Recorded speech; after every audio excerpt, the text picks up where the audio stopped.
Hello বন্ধুরা, আজকে আমি বানাবো মুরগির লাল ঝোল। তার জন্য আমি নিয়েছি 700 গ্রাম চিকেন। এবার চিকেনটা ম্যারিনেশন করব। তার জন্য নিয়ে নেব হাফ লেবু, আর দেব হাফ টিস্পুন লবণ, 1/3 টিস্পুন গোলমরিচের গুঁড়ো। এবার ভালো করে চিকেনের সাথে মাখিয়ে নেব। এটা 30 মিনিট আমি রেস্টে রেখে দেব ঢাকা লাগিয়ে। ঝোলের জন্য আমি নিয়েছি বড় করে কেটে রাখা আলু।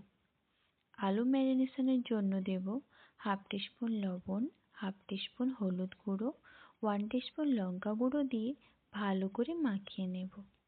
এভাবে আলুর সাথে লঙ্কা গুঁড়ো মাখিয়ে আলু ডিপ ফ্রাই করলে আলুর স্বাদ অনেক গুণ বেড়ে যায়। এবার রান্নার জন্য একটা কড়া নিয়েছি। কড়া গরম হয়ে গেলে 50 ml সরষের তেল দিয়ে দেব। তেল গরম হয়ে গেলে আলু দিয়ে ডিপ ফ্রাই করে নেব। আলু খুব সুন্দরভাবে ভাজা হয়ে গেছে। এবার একটা প্লেটে তুলে রাখবো। এবার ওই তেলের মধ্যে একটা শুকনো লঙ্কা, একটা তেজপাতা, 2 টুকরো দারুচিনি, 4টে গোলমরিচ, 3টে এলাচ, 4 থেকে 5টা লবঙ্গ দিয়ে হাফ টিস্পুন গোটা জিরে ফোড়ন দেব।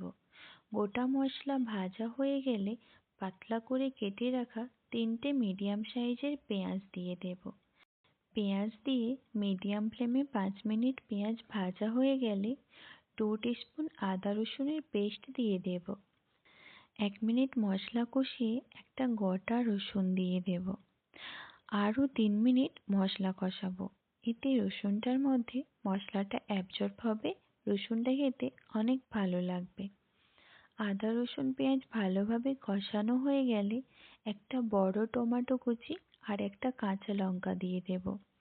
এবার টমেটো সিদ্ধ হওয়া পর্যন্ত মশলা কষাবো। যখন দেখব টমেটো সুন্দরভাবে মশলার সাথে মিশে গেছে, তখন দিয়ে দিতে হবে পরিমাণ মতো লবণ। আমরা চিকেন ম্যারিনেশনের সময় লবণ দিয়েছি, তাই সেই পরিমাণে লবণ দেব। মুরগির ঝোলের বেশি ঝালের জন্য 1.5 টিস্পুন লঙ্কা গুঁড়ো দেব, আর দেব 1 টিস্পুন হলুদ গুঁড়ো, 1 টিস্পুন জিরে গুঁড়ো, 1 টিস্পুন ধনে গুঁড়ো। গুঁড়ো মশলা দিয়ে 1 মিনিট কষিয়ে সামান্য পরিমাণে জল অ্যাড করব। 3 মিনিট পর মশলা থেকে তেল ছেড়ে দিয়েছে। এই সময় চিকেন দিয়ে দেব। এবার ফ্লেম মিডিয়াম টু হাই রেখে চিকেন কষাবো। চিকেনটা আমি ঢাকা না দিয়ে কষাবো 10 মিনিট। এর মধ্যেই আমি ধনেপাতার মোটা ডাঁটিগুলো ছোট ছোট করে কেটে রেখেছি, সেগুলো দিয়ে দেব। 10 মিনিট কষানো হয়ে গেলে ফ্লেম মিডিয়াম রেখে আরও 15 মিনিট চিকেন কষাবো। এবার আমাদের ঢাকনা দিয়ে কষাতে হবে। এর মধ্যেই 2-3 বার ঢাকনা খুলে নেড়ে নিতে হবে চিকেন। ঢাকনা দিয়ে কষানোর জন্য চিকেন থেকে অনেকটা জল বেরিয়েছে। এবার গ্রেভির জন্য জল দেওয়ার আগে ঢাকনা খুলে 3 থেকে 4 মিনিট চিকেন কষাবো।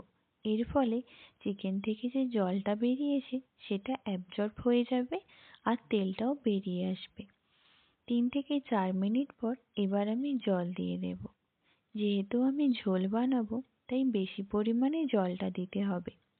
এবার একটা কাঁচা লঙ্কা চেরা আর ভেজে রাখা আলু এই সময় দিয়ে দেব। আলু আমি 60% মতো ভেজে রেখেছি। চিকেন রান্নার সাথে সাথে আলুও সুন্দরভাবে সিদ্ধ হয়ে যাবে। এবার ঢাকনা দিয়ে 10 মিনিট ঝোল ফুটিয়ে ধনেপাতা কুচি আর কাসুরি মেথি ছড়িয়ে নামিয়ে নেব। বন্ধুরা, এই পদ্ধতিতে চিকেন একবার রান্না করে দেখুন। ঝোলের কালারটা যেমন সুন্দর হবে, খেতেও অসাধারণ হবে। রেসিপিটা যদি আপনাদের ভালো লাগে তাহলে লাইক আর শেয়ার করবেন, আর আমার চ্যানেলে নতুন হলে চ্যানেলটি সাবস্ক্রাইব করবেন।